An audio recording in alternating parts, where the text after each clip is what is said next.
And these two gentlemen here beat out all other 47 contenders. So good job. They won all 4 of their matches each. So we have Benicio Viceno and we have Jonah Crawford here, and they're going to lead our pledges. Thank you, guys. Ready?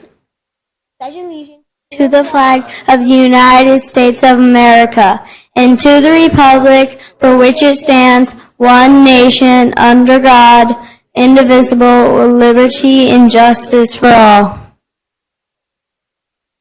Honor the Texas flag.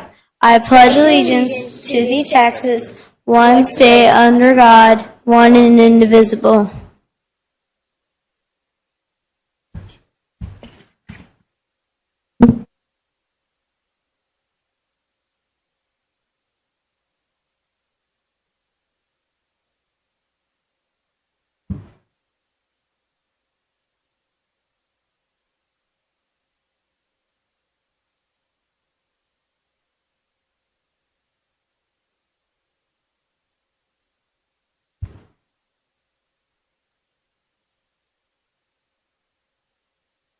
Great job, y'all. Thank you very much.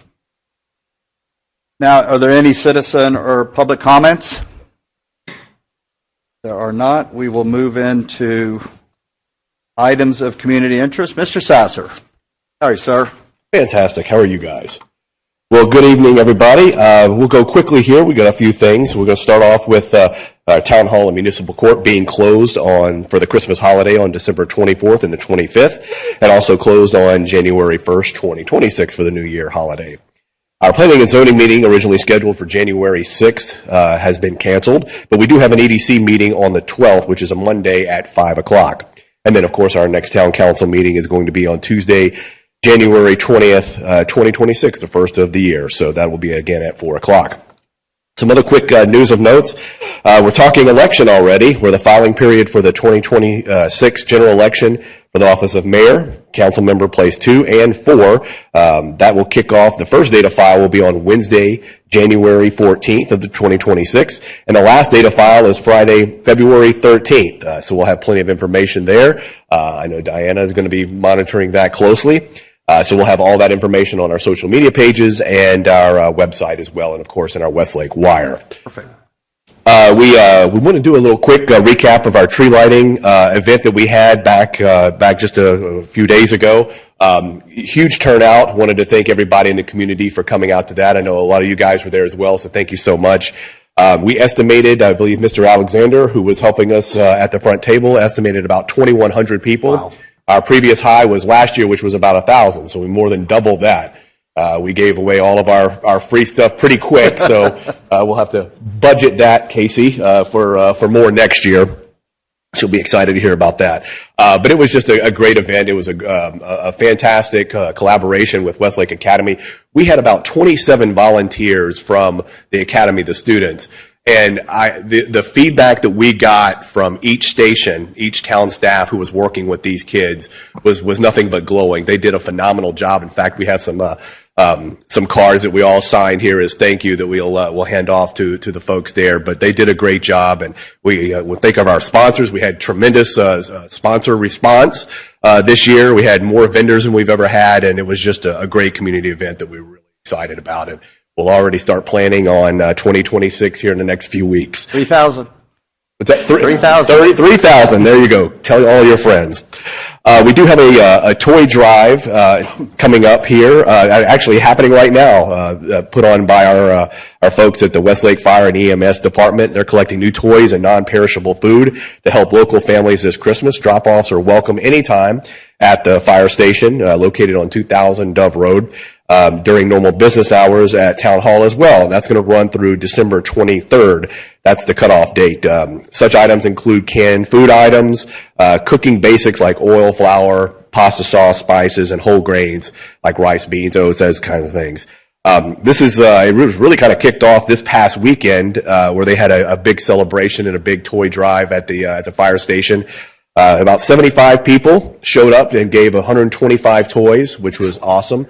They had Santa and hot cocoa. Great job, Chief, by all. And I know everybody was excited because it was the Santa that had starred in more than 100 Hallmark films.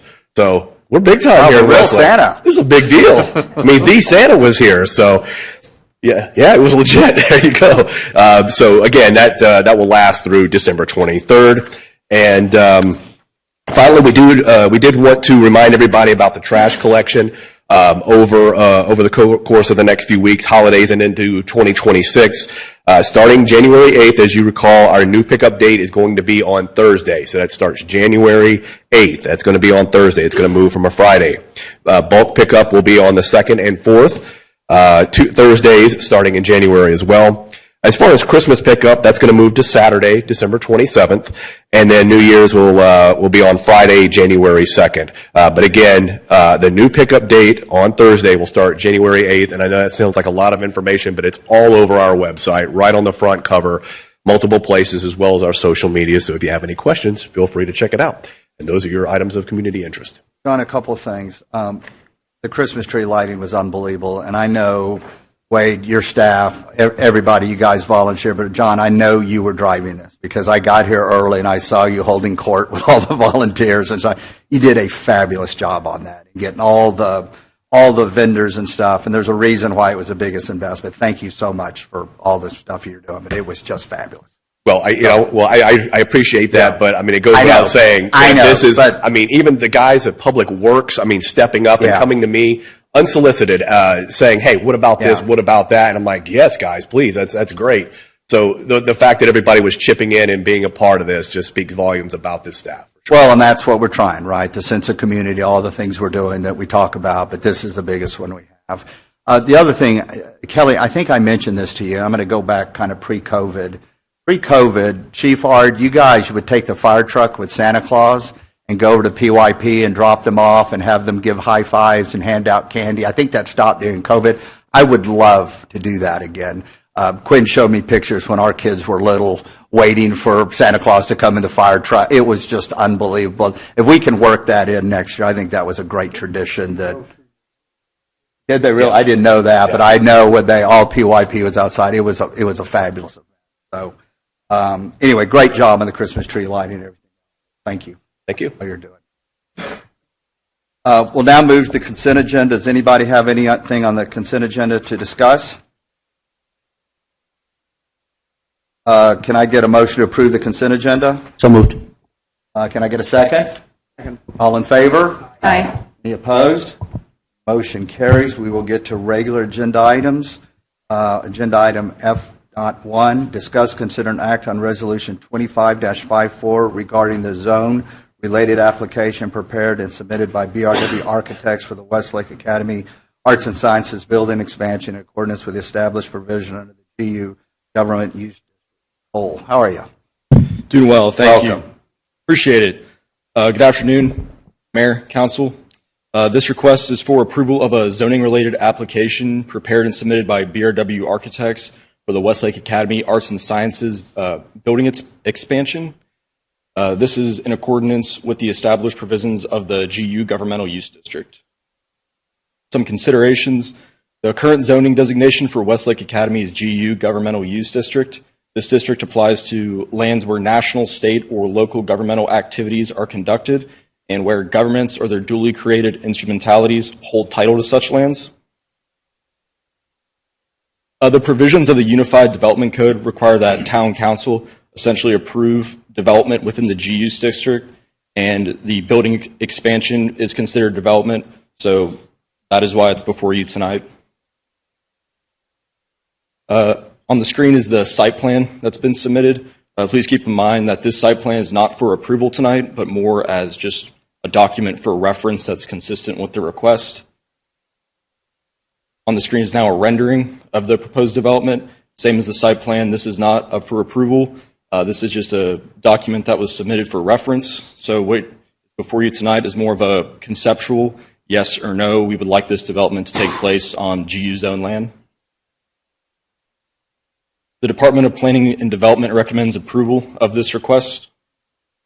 Actions tonight, you can motion to approve with additional conditions, motion to deny, or motion to table to a specific date. I'm happy to answer any questions y'all have.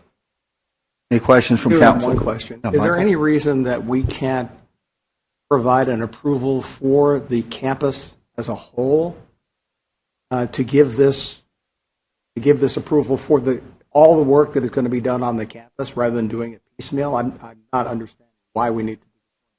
Yeah, so the GU government zoning district requires that any development that takes place within this zoned area has to be approved by town council. So with the way it's zoned right now, any sort of building expansion or major development of the sort would have to be approved by town council. But to Michael's point, we can't do a blanket approval for all 25 acres that's a certain zone. We have to do it per project. That's correct, Okay. Mayor. And at the point that that plan is prepared and comes back, then yes, Okay. town council can do a blanket approval. Okay.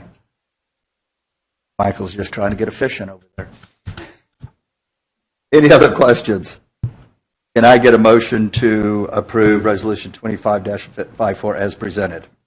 So moved. Can I get a second? All in favor? Aye. Aye. Any opposed? Motion carries. Cole, how long you been here? 3 weeks? Give or take 40 days. Good. Welcome. Great job. Appreciate Glad it. you're here. Welcome. Agenda item F2, discuss, consider, and act to approve Resolution 25-52, accepting the Town of Westlake FY 2024 audit report. Hi, Casey. All right. This is the final action regarding the fiscal year 24 budget year for the town. We are here tonight to accept the final audit report from our auditors that performed this, Brooks Watson. I do have Louis Breedlove. He is virtual, but he'll walk you through the bulk of the report that we'll discuss. And if y'all have any questions before I flip it over to him, I'm happy to answer them. Otherwise, I'll be here to answer more at the end. Perfect. Okay.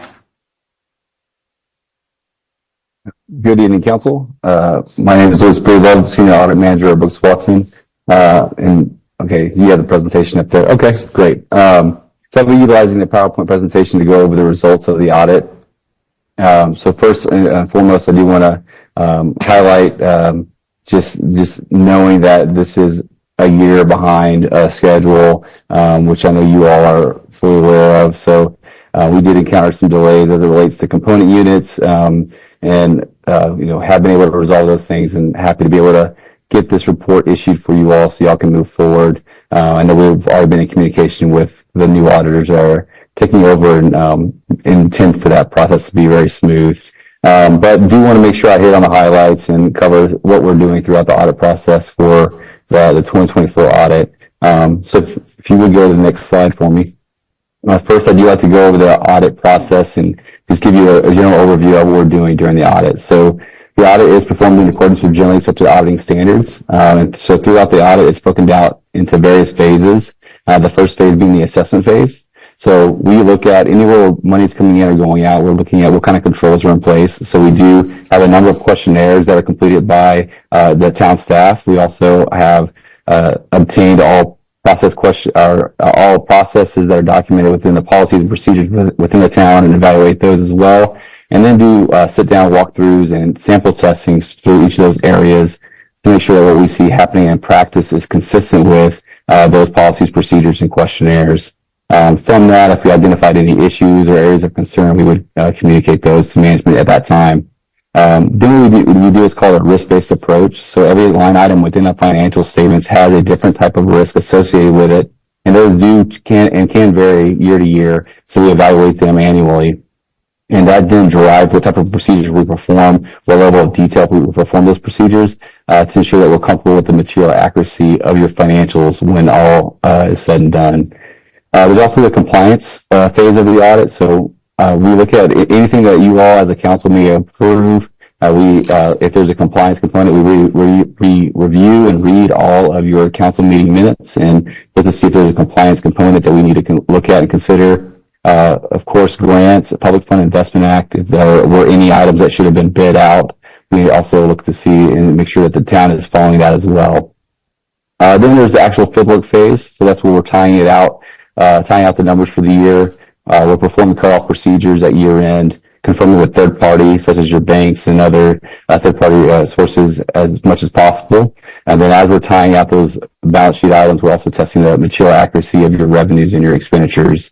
Once it's gone through all the testing phase, it goes through multiple layers of review and that conclusion and reporting phase to ensure no additional procedures are necessary, as well as that all items that are required in that report are presented accordingly. Next. Just to give you a look at a high-level view of what's all within the report. So this is from front to back of the report. There's the introductory section, includes the transmittal letter and a lot of information related to the town. Within that financial component of the report, there's the auditor's opinion. That's our letter of the opinion of the city and the financial standings of the city. Behind that's your management's discussion and analysis. So that's going to give you some year-to-year comparison. It's going to give you a lot of high-level insight on some of the areas such as capital asset activity, budget, debt, things of that nature. Then behind that, your financial statements. So that's going to include both your full accrual government-wide statements as well as your fund level statements, and then the notes to the financial statements. And so those notes are going to contain a lot of detail as it relates to those numbers. Oftentimes we'll have a chart associated with it to give a breakdown of what those numbers consist of. And then behind that, any supplementary information. So budget to actual reports, TMRS data, and then your statistical section, which gives you most often 10 years worth of data to get a more detailed thorough view of the historical information for the city. As it relates to that first item under the financial category, the auditor's opinion, there are 4 possible opinion types that we as auditors are able to issue. There's an unmodified, a qualified, disclaimed, or an adverse opinion. The town did receive an unmodified opinion, and that's often referred to as a clean opinion. That's the highest level of assurance that we as auditors are able to provide. And so we're thankful to be able to issue a clean, unmodified opinion. Next. Just some quick highlights for the year. This is comparing your general fund, your fund balances for your governmental funds year over year. So general fund, we saw an overall increase from the previous year by $7.8 million. That was highly consistent with expectations based on the budget. There is a budget actual here in a few slides, which will show you that just that expenditures were under budget, which also helped that to be higher than initially expected as well. Your debt service fund, relatively consistent, had a $156,000 increase from fund balance. The capital projects fund had an increase of $1.2 million. So that's primarily due to reimbursements from Denton County during that year for some infrastructure that was reimbursed. Your 4B EDC fund, we saw an increase there in fund balance of $1.3 million. This primarily due to sales tax dollars exceeding the use of those funds. Westlake Academy overall had an increase of $986. That's primarily due to transfers in from the general fund. Westlake Academy Expansion Capital Projects Fund saw a decrease there of $350,000, and that's just due to the use of the funds for the capital project that was ongoing. And then non-major governmental funds, that's going to be all other special revenue funds that do not meet the requirement to be presented as major. So those are all being used for those special restricted purposes, and we're all in line with expectations. The primary driver for the increase in $626,000 from the previous year was due to the occupancy tax exceeding the use, the tourism expenditures for that year. So all the funds looked to be in line with the expectations, and nothing of concern was noted. Next, just looking at the budget results for the year. So this is specifically for the general fund. This is a summarized view of the general fund budget to actual. So that far right column is going to give you the variance for the actual numbers that's in the middle there, and then the far left is what was the final adopted budget for the year. So overall revenues came just under expectations by $80,000. This primarily going to be due to sales tax coming in under what was initially expected. The expenditures we saw were well under budget, by a little over $1 million. And then other sources and uses, that's going to be your transfers out of the fund, were under it's with a positive variance of 124,000. So net overall impact, when comparing the actual numbers to the budgeted numbers, have a positive budget variance of 1.1 million for the year. And always we want to look to see how that fund balance is as it pertains to the unassigned fund balance and how it relates to the expenditures for the year. So typically we want to make sure that that is in a healthy position to ensure that if for some reason funds were not able to come in, there's a reserve there to assist the city, the town in moving forward. So typically we want to see at least 25-30%. The town shoots aim for 33%. You can see here that in 2023 and 2024, this comparatively, the town has been well above that, with 340% of unassigned fund balance when compared to your expenditures in the general fund in 2024. So general fund's fund balance is in a very healthy position. Next, the proprietary funds. So it's going to be those business type funds, utility fund, cemetery fund. We do look at these differently as they are business type funds and should be operating as a business. So we want to make sure they are self-sustaining. So we always like to highlight how they are doing from an operating standpoint. I've marked those with those arrows. You can see the utility fund. We have an overall operating income of a little over $3 million. With after non-operating activity, a total change in net position of 3.2 million. Also included there this overall cash flow for the year, which always will vary from what you see on the income statement, but that is at 3.2 million, so relatively close to that overall change in net position. So utility fund's in great shape.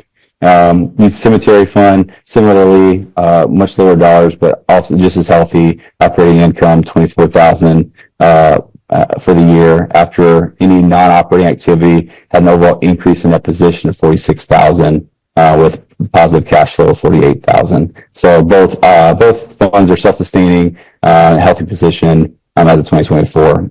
So things look good. Next. Next are these two letters that come with the report. So always with the audit report, you get these two letters. There's a communication for those charged with governance. So that letter gives you a lot of information that's required to be communicated as it relates to management's responsibility over the audit, our responsibility as it pertains to the audit. Also would include any adjustments that may be needed for the year. And there are three things I always like to point out from that letter. One, the first being with ethics requirements, and the audit was conducted in compliance with all ethics requirements concerning independence. Second item is whether or not there were any difficulties. While we did have some delays due to some issues getting the component units audited, town management was excellent to work with, had no difficulties encountered when working with management and performing the audit. And then whether or not there were any audit adjustments, there were a couple of audit adjustments identified, and those are being corrected by management. The second letter is a communication regarding internal controls. This would be where we identify, if we had any concerns, we would identify and list those there. There are a couple of small items, or I say small, primarily due just to the component unit and making sure that we work closely to get that resolved, so where in the future your new auditors will not have difficulty in obtaining what they need to do so. I will say those component units, the team there is in much better shape than they were, and has switched into new management, accounting management. And so I'm not really concerned, and don't think that you will encounter much issue there in the future. Next. Maybe it's nomenclature. Let me ask a question, but I don't know what component units mean. Yes.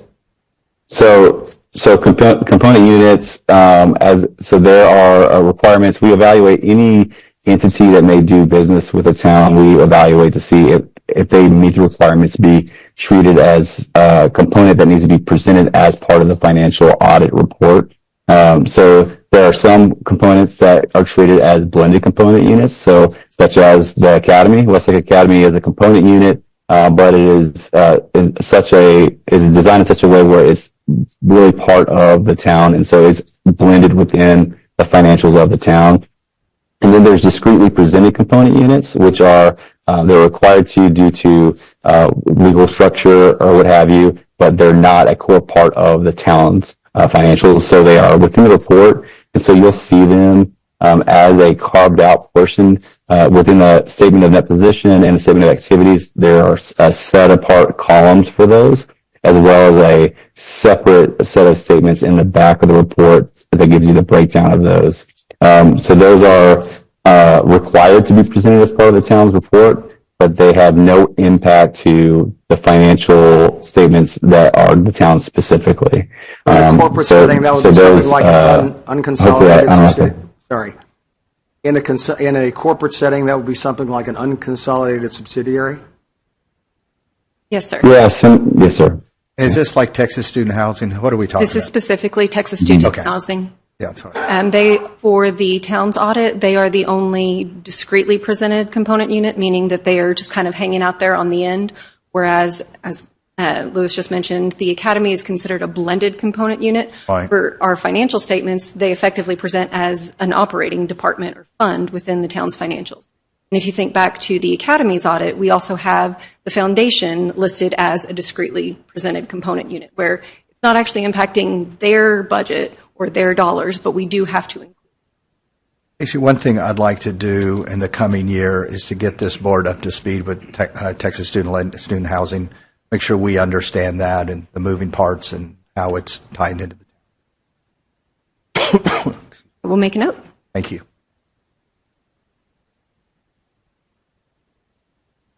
No, and that just for me leaves with any other questions you might have. Happy to answer those. Any other questions from council? Can I get a motion to approve Resolution 25-52 as presented? So moved. Moved by Mr. Ucara. Can I get a second? Second.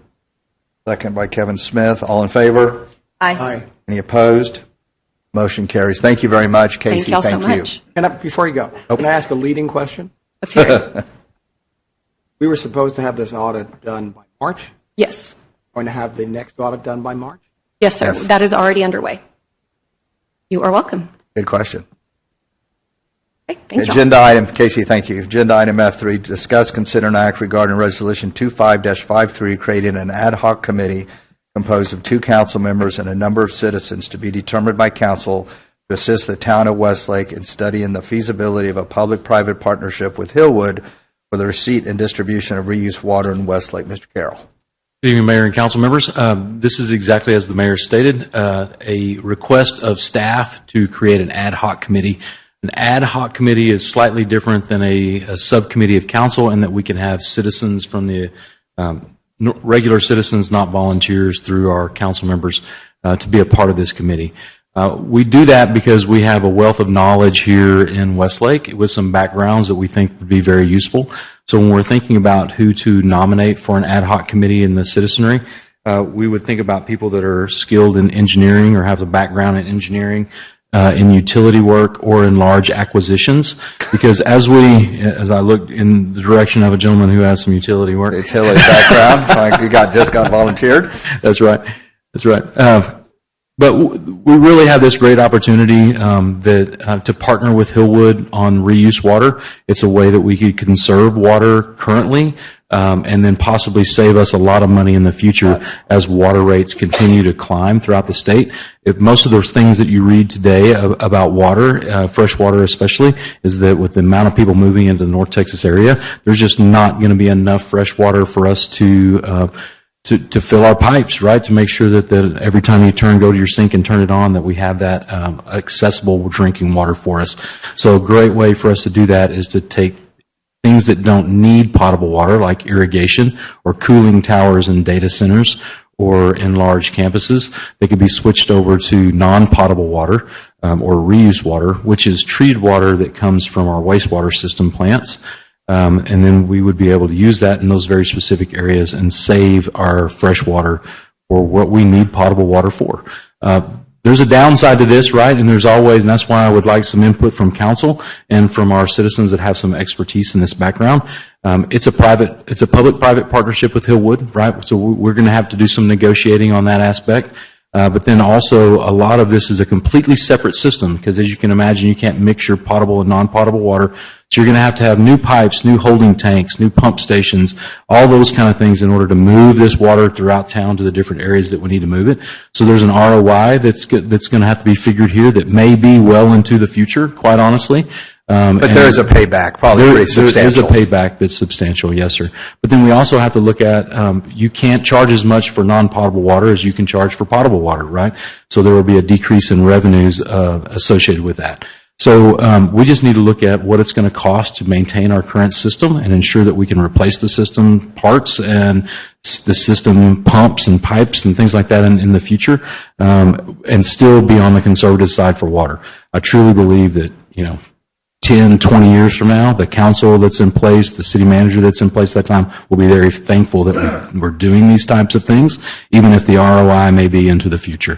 So it's just something that we really need to explore. We need to spend a little money on the front end to understand the business model completely, and then we can decide whether or not we want to enter into this partnership with Hillwood and at what level. So with that, I would suggest that we would create an ad hoc committee made up of 2 council members and then as many citizens as you feel like need to be on the committee. One of the things that I would suggest is that we could okay the development of this, and then you guys could send me names of citizens as you think. If you don't have any names right offhand that you would want to nominate, we could send those to me over the next week. I can reach out to them and make sure that they're on board with this. Yes, sir. So I did ask Michael. Well, happy to serve, so thank you, Michael, for that. Is there anyone on council that wants to serve on this? Not all at once. You want to do it? I'd be happy to be involved. Perfect. Yeah, it is. And Wade, we will have support from outside source, right? That's correct. It'll be us making.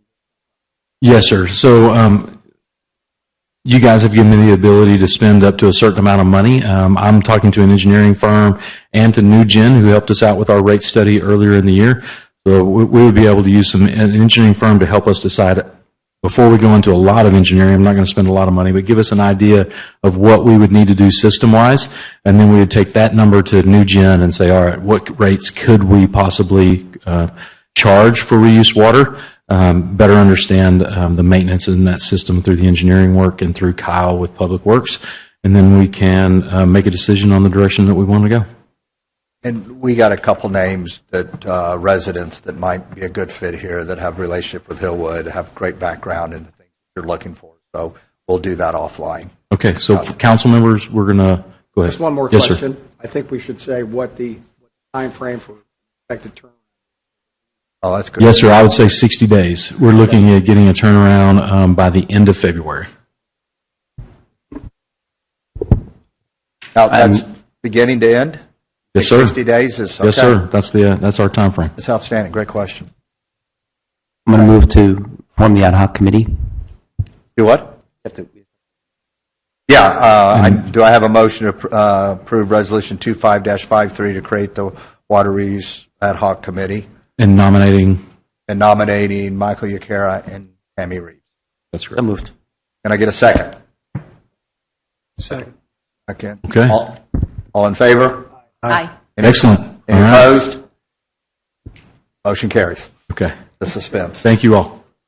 That might have been the most efficient meeting we had. Tammy, Michael, thank you very much for that. That will be fun. I think it'll be interesting for our town. I think it's something very material in the long term.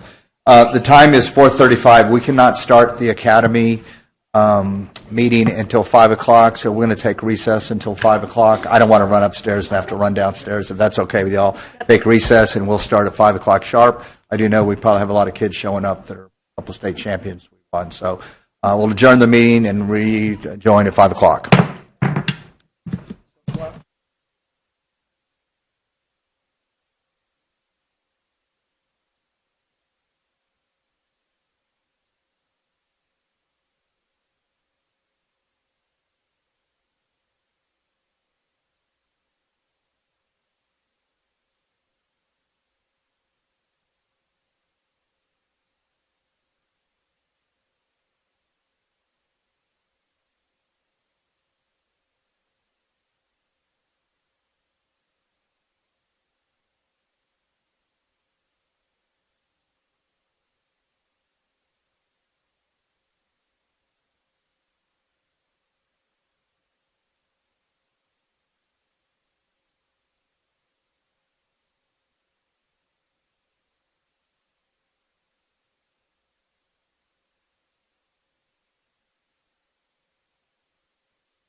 It's 5 o'clock. We're going to start with the Westlake County Board of Trustees meeting.